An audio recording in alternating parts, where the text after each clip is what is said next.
The title to this video is a reference to one of the best things on YouTube. If you watch till the end, I will reveal it. Don't skip ahead. And be sure to smash the like and subscribe buttons. Alright, anyway. This past trip, of which I am on the tail end, it is weird to think that this footage was taken in Colorado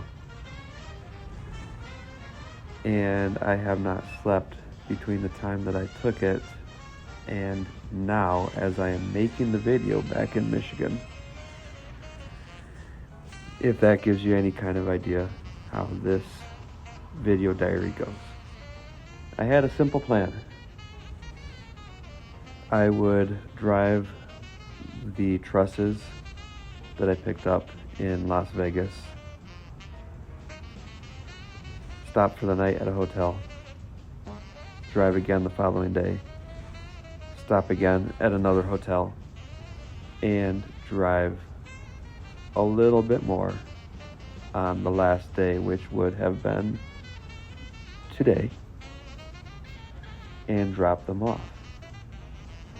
Things started to go wrong at the first hotel. First of all, when I checked in, there was a $14 parking charge that had not been disclosed initially. Not that $14 is a whole lot, but it's enough to make me feel like I was duped, and this hotel undercut the others around it only to actually charge a higher price once I showed up and got hit with the $14 charge. The following day, after I checked the load again and took off, I was several hours, maybe half a day into the drive when I got a phone call saying that they had found my license in the parking lot.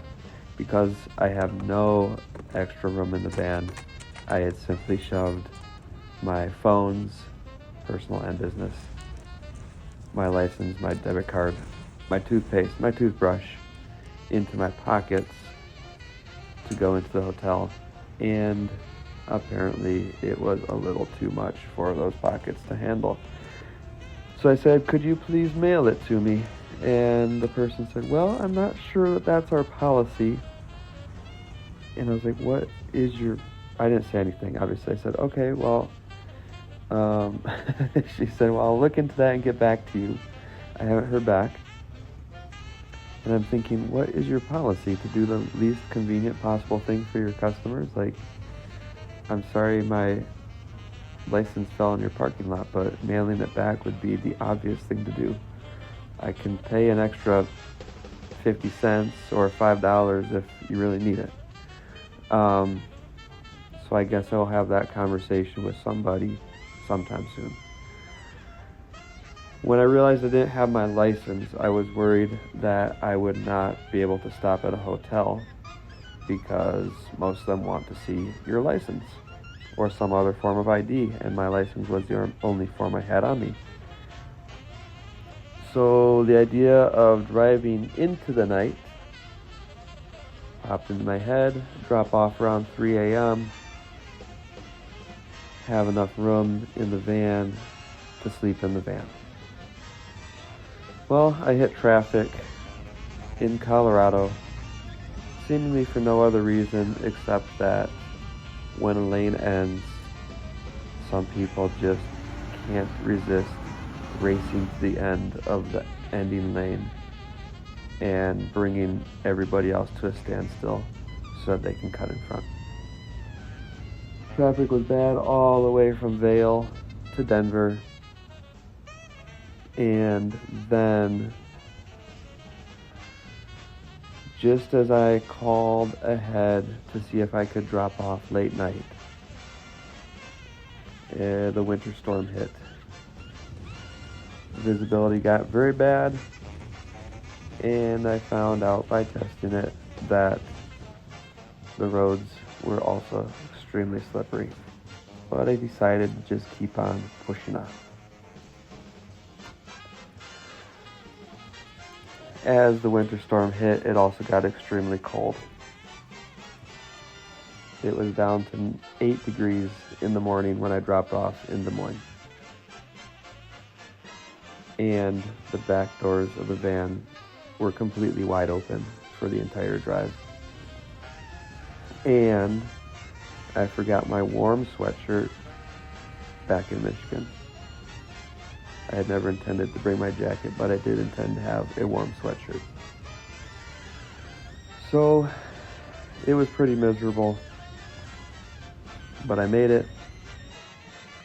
And then I hulked out and dropped off the items by myself at 5 in the morning in the 8-degree weather. And then I continued the drive. I did another pickup in Chicago of a sink for Dave at Good as Old. And I got back to Michigan around 8 p.m.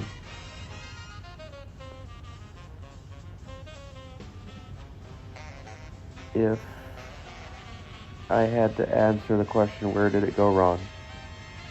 Maybe it was when I dropped my license. Maybe it's when I chose a hotel that looked just a little bit too special.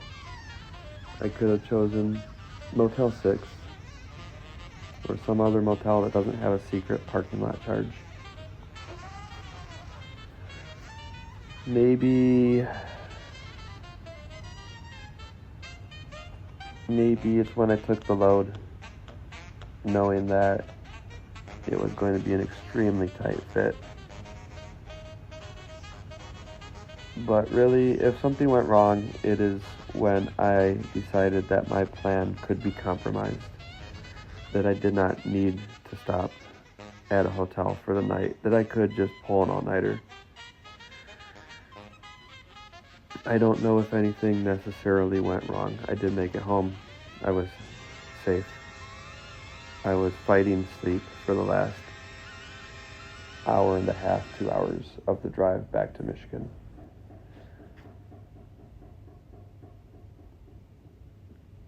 I'm not altogether positive that something went wrong, but I do feel rather awful and rather out of sorts, even though I got a second wind once I did get home. But now I'm exhausted again, and I'm afraid that I will wake up in the morning still feeling disoriented and out of sorts from the all-nighter, because I am less and less able to recover from those well. Back to the reference.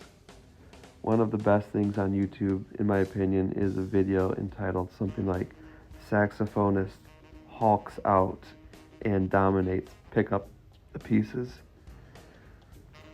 So the soundtrack was somewhat unintentionally relevant to me picking up the pieces of the trusses and stacking them up.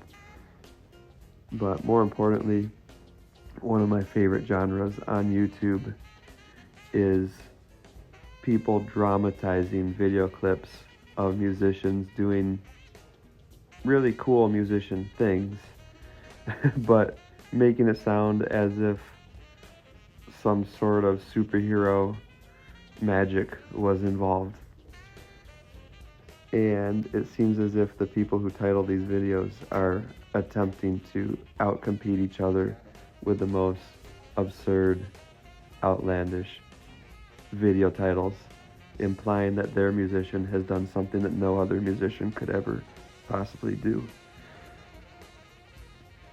And sometimes I feel like I'm doing things that no other delivery driver could ever possibly do or should ever want to do, and maybe things that, although I can survive, I shouldn't want to do. Or maybe it's just all part of the process of building. Or maybe I could have done the same delivery and just stopped at a hotel, even though I dropped my license, and offered one of my cell phones or my debit card as collateral. Maybe it would have been just fine. Maybe I can go through the same legitimate process, but slow it down a little bit along the way. Those are just my thoughts, and I doubt I will align the video clips to them tonight, but I would like to, because one of the things that kept me awake on the drive was simply laughing to myself about how funny the title of the video about the saxophonist is, and how great it would be to use it in my own video.